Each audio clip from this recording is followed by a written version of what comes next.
अस्सलामु अलैकुम वरहमतुल्लाहि वबरकातुहू।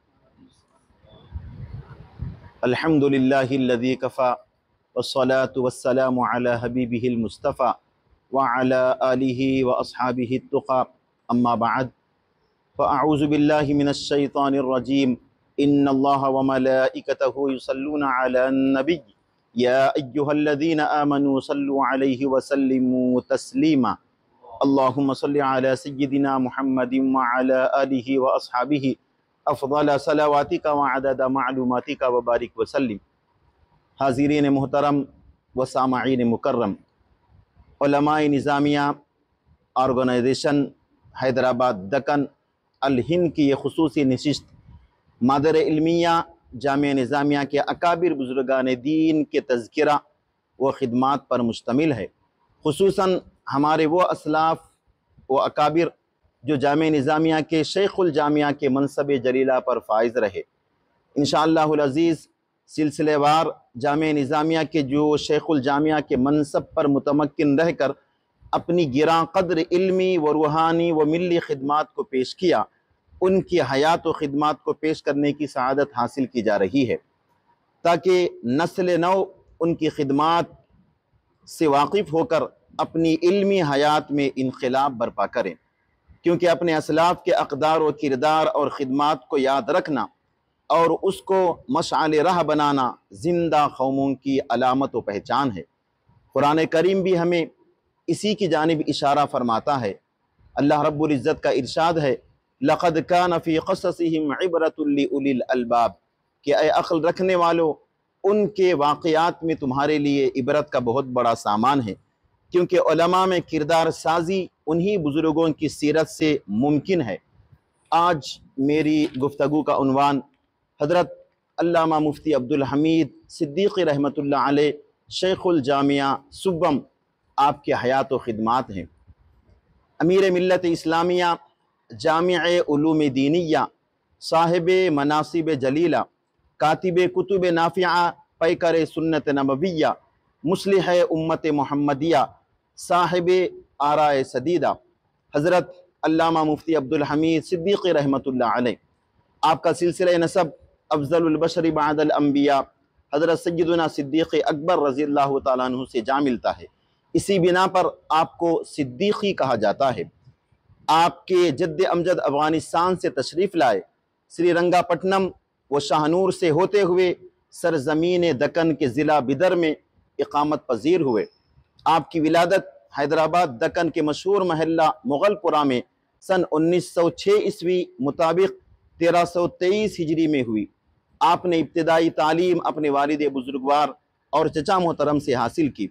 आपके वालिद मोहतरम हज़रत मौलाना मोहम्मद हुसैन साहब रहमतुल्लाह अलैह जलीलुल क़द्र आलिम दीन, पाबंद शरीअत, क़नाअत पसंद, ज़ाहिद बुज़ुर्ग थे। आपकी इल्मी लियाक़त की बिना जामिया निज़ामिया के मुदर्रिस बनाए गए और ताहयात आप जामिया निज़ामिया के मुअल्लिम व मुदर्रिस के ओहदे पर बरक़रार रहे। आपके चचा मोहतरम अदीब ज़मा अल्लामा डॉक्टर अब्दुल हक साहब अरबी अदब के माहिर व मुमताज़ अदीब, कई मुल्की व आलमी इदारों से वाबस्ता और अरबी मजल्लात के एडिटर थे। हज़रत मुफ्ती अब्दुल हमीद साहब रहमतुल्लाह अलैह इब्तिदाई तालीम के बाद आला तालीम के हुसूल के लिए जामिया निज़ामिया में शरीक हुए और तमाम उलूम अरबिया दीनिया में मुमताज़ महारत हासिल की। अल्लाह रब्बुल इज़्ज़त ने आपको तमाम उलूम मुरव्वजा दीनिया में यकसा महारत अता फरमाई थी। बहुत कम ऐसा होता है कि एक शख्स के अंदर तफसीर, हदीस, फ़िक़्ह, अदब, फ़लसफ़ा, मंतिक़, इल्मुल अरूज़ की आला दर्जे की काबिलियत जमा हो। यह महज़ फ़ज़्ल इलाही है जिसको हम इल्म लदुन्नी से ताबीर कर सकते हैं।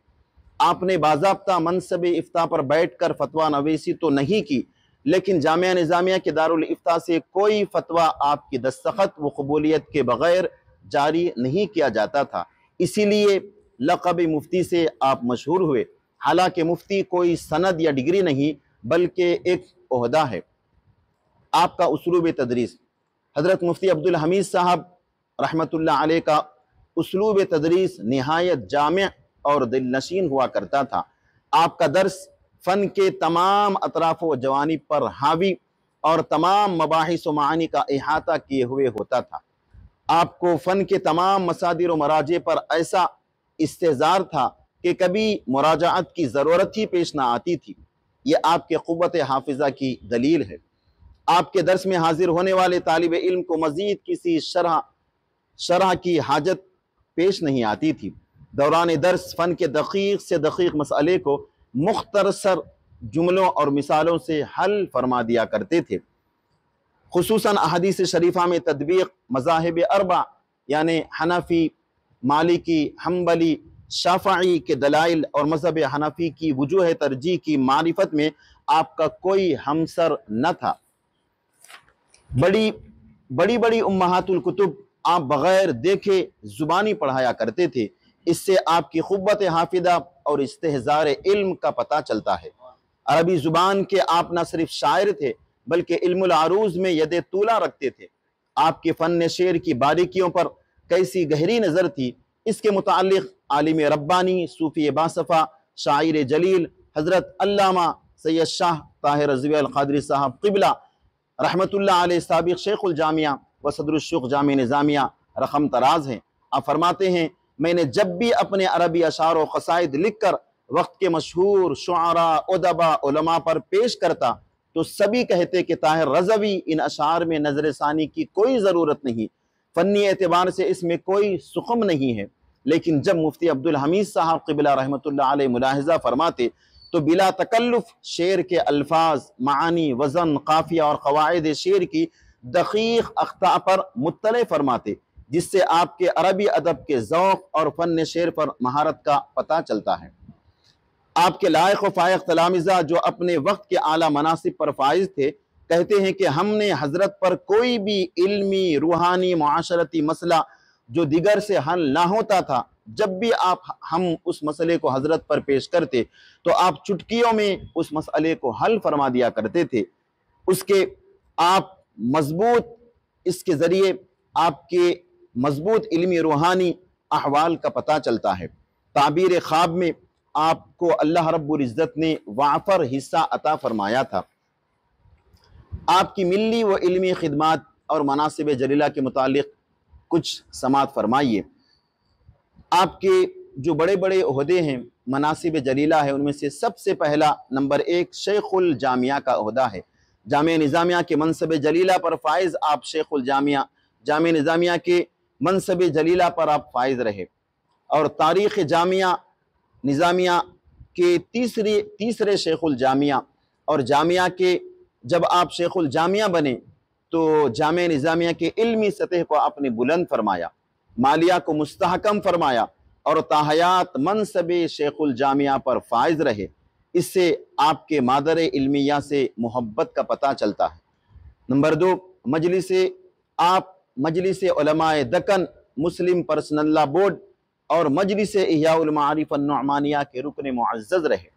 आप मजलिस अनवार इल्मिया के सरपरस्त व मजलिस इशाअतुल उलूम के सदर भी थे। बहैसियत अमीर मिल्लत इस्लामिया मुल्क व कौम और दीन व मजहब की गिरा कद्र खिदमात आपने अंजाम दी। दक्कन के मुसलमानों में आपने दीनी शाऊर को बेदार फरमाया और आपस इत्तिहाद के लिए अजीम खिदमात आपने पेश फरमाई, जिसकी बिना मुसलमाना ने दक्कन ने मुत्तफ़क़ा तौर पर आपको अमीर मिल्लत इस्लामिया के मनसब जलील पर फाइज किया।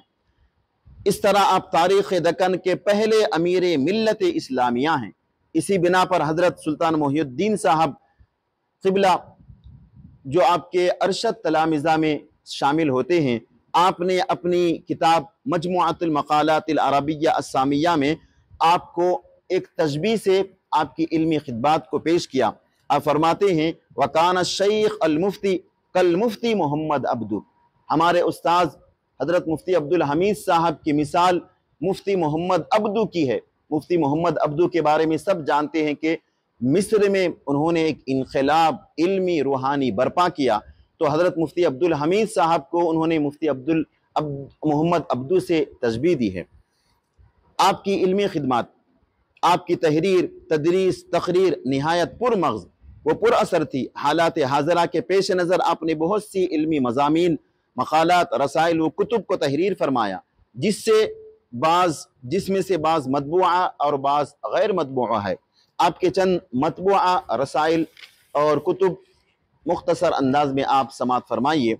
नंबर 1, मुस्लिम पर्सनल लॉ। जिस वक्त मुस्लिम पर्सनल लॉ बोर्ड का क़याम अमल में आया तो अवाम को मुस्लिम पर्सनल लॉ क्या है मालूम ही नहीं था, बल्कि उसमें मौजूद उस वक्त के बहुत सारे इब्तिदाई उलमा को भी मुस्लिम पर्सनल लॉ क्या है मालूम नहीं था। अवाम और खुसूसी उलमा की जानकारी के लिए आपने इस मौजू पर कलम चलाया और मुस्लिम पर्सनल लॉ के नाम पर आपने किताब तालीफ फरमाई। दूसरा, अक़ीदा ख़त्म नबुव्वत।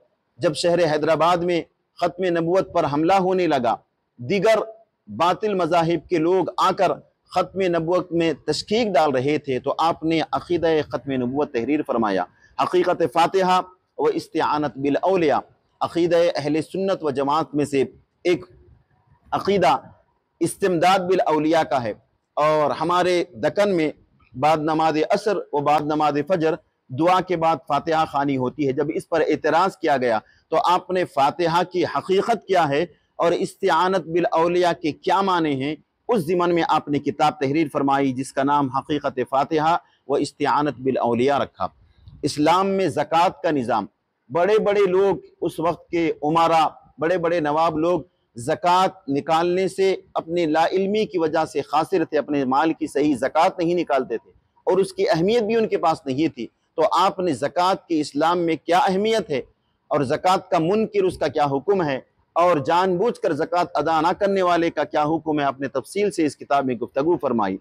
इमामुल अइम्मा सिराजुल उम्मा इमाम आज़म अबू हनीफा रहमतुल्लाह अलैह के हयात मुबारका के मुख्तलिफ पहलुओं पर मुख्तलिफ मक़ालात आपने तहरीर फरमाए।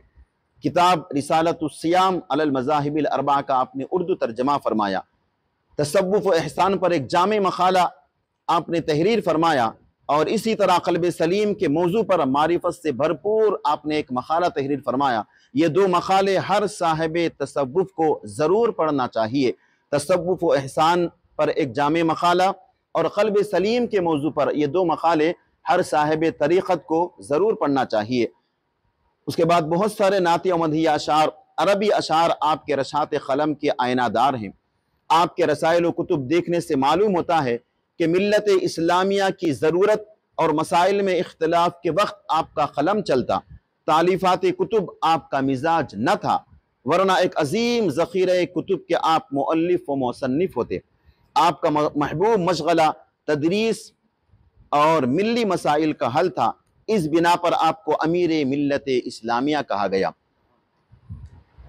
आखिरकार ये इल्म व हिकमत का बहरे बेकरा मिल्लत इस्लामिया का बतल जलील 22 शव्वालुल मुकर्रम सन 1397 हिजरी मुताबिक 6 अक्टूबर 1977 ईस्वी बरोज़ जुमा बवक्त अज़ान मगरिब दाई अजल को लब्बैक कहा।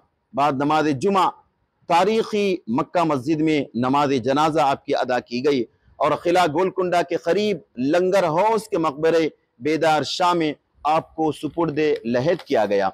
आपकी हयात के नुमाया पहलू मुख्तसर अल्फाज में आप हजरात समात फरमाइए, क्योंकि सिग़र सिन्नी से ही आपको पाकीज़ा तबीयत अल्लाह रब्बुल इज़्ज़त ने अता फरमाई थी। शोग़फ़ इल्म से दिलचस्पी रखते थे। जो लोग आपको बचपन से जानते हैं इस बात की वो गवाही देते हैं कि आप मुत्तक़ी, सालेह, सादा मिजाज, वालिदैन के खिदमत गुजार, सब्र व इस्तिक़ामत के पैकर, इल्म व इंसाफ के खूगर, अपने अहलो अयाल के हुकूक़ की अदायगी में गायत दर्जे का एहतमाम फरमाने वाले, सादा साफ सुथरा लिबास जो फ़ाखिराना ना होता ज़ेबतन फरमाते, हमेशा सर पर अमामा सजाया करते, गुफ्तगू में इख्तिसार मगर जामियत को मद्देनज़र रखते। आप साहिब साइब और राय थे। कोई मशवरा तलब करता तो दियानतदारी के साथ उसको मशवरा देते। असहाब इल्म में जब इल्मी मबाहिस होते तो आप नरम अंदाज में इख्तिलाफ राय का इजहार फरमाते और तरफ मुखालिफ की तजलील को आप कभी भी गवारा नहीं करते थे। इसके अलावा अल्लाह रब्बुल इज़्ज़त ने आपको ऐसी फिरासत मोमिनाना अता फरमाई थी जिसके बारे में हुजूर ने फरमाया, इत्तक़ू फिरासतल मुमिन फ़इन्नहु यंज़ुरु बिनूरिल्लाह। हज़रत हाफिज़ वहीदुद्दीन सलीम साहब रहमतुल्लाह अलैह जो जामे निज़ामिया के उस्ताद हैं, वो अक्सर हज़रत मुफ्ती अब्दुल हमीद साहब के साथ आपके दफ्तर में बैठा करते थे और वो खुद बयान करते हैं। इस वाक़े को मैंने कई निज़ामिया के असातिज़ा से जो अब शहर में मौजूद हैं और शहर के बाहर भी हैं उनसे हमने बाज़ाब्ता इंटरव्यू की शक्ल में बहुत सारे हवाल जो साबिक़ा शुयूख़ जामिया थे उनके दरियाफ़्त किए, क्योंकि तकरीबन हर एक के हालात अब तक सुपुर्दे खिरतास नहीं किए गए हैं। बहुत सारे वाक़यात हैं जो बिलमुशाफ़ा सुनकर ही उन्हें बयान किया जा सकता है। तो आपके एक शागिर्द ने इस वाक़े को बयान किया है कि मैंने ख़ुद ये वाक़े को वहीदुद्दीन सलीम साहब से सुना है कि हज़रत के दफ्तर में हम बैठे हुए थे, एक शख्स वहाँ से आ रहा था, खिड़की में से हज़रत ने उसे देख लिया और कहा कि जो शख्स आ रहा है वो ये सवाल करेगा। उन्होंने ताज्जुब किया कि जब वो शख्स आया और वही सवाल किया जिसको हज़रत ने उसके आने से पहले बतला दिया था। तो ये मोमिनाना फिरासत अल्लाह रब्बुल इज़्ज़त ने हज़रत मुफ्ती अब्दुल हमीद साहब क़िबला अलैहि रहमत व रिज़वान को अता फरमाया था। इसी तरह फतवा नवीसी में ऐसे मुश्किल जब हालात आते तो वक्त के तमाम असातिज़ा आपको अपना उस्ताद बना लेते। उस वक्त हिंदुस्तान में नसबंदी के मौजू पर बहुत सारी मुबाहिस हो रही थी। हुकूमत की जानिब से बाज़ मुक़ामात पर इजबारन और बाज़ मुक़ामात पर लालच देकर मर्द हजरात को नसबंदी कराने की तरगीब दी जा रही थी। तो चंद हुकूमत के लोग दरियाफ्त करने के लिए जामिया निज़ामिया आए, तो तमाम आपके शागिर्द और बाज़ असातिज़ा ने कहा कि हज़रत ये ऐसा मामला है कि ना हम इसकी मुखालफत कर सकते हैं ना हम इसकी तायीद कर सकते हैं, क्योंकि इस्लाम में इसकी सख्त मुआनात है और यकसा उसका इनकार करके हुकूमत से दुश्मनी भी नहीं मोल ली जा सकती या इख्तिलाफ करके दुश्मनी के बीज को नहीं बोया जा सकता। हजरत से जब पूछा गया तो आपने ऐसा जवाब दिया कि जवाब सुनने वाले का सर चकरा गया कि हजरत इस बात में जवाब दे रहे हैं या इनकार में जवाब दे रहे हैं। उसी तरह दक्कन में यह रिवाज है कि अहले सुन्नत व जमात से वाबस्ता अफराद अपने अपने घरों में हजरत गौसे पाक रज़ियल्लाहु ताला अन्हु के नाम का झंडा लगाते हैं। हजरत से सवाल किया गया कि हजरत ये घरों पर हरे झंडे गौसे आजम के लगाते हैं, इसका क्या सबब है, इसकी क्या तारीख है, इसकी क्या मसलिहत है?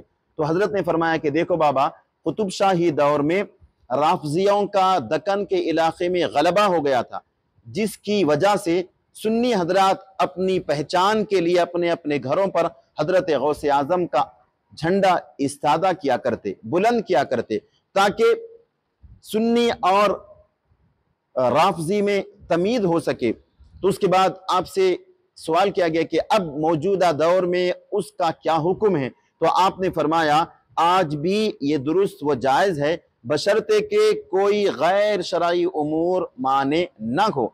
इस तरह अल्लाह रब्बुल इज़्ज़त ने आपको फिरासत मोमिनाना भी अता फरमाया था और तमाम उलूम में महारत भी अता फरमाई थी।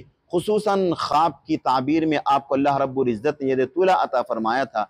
ये थे हमारे वो असलाफ जिन्हें ढूंढो चराग़े रुखे ज़ैबा लेकर। व सल्लल्लाहु ताला अला खैरि खल्क़िही मुहम्मदिन व आलिहि व सहबिही अजमईन। अल्हम्दुलिल्लाहि रब्बिल आलमीन।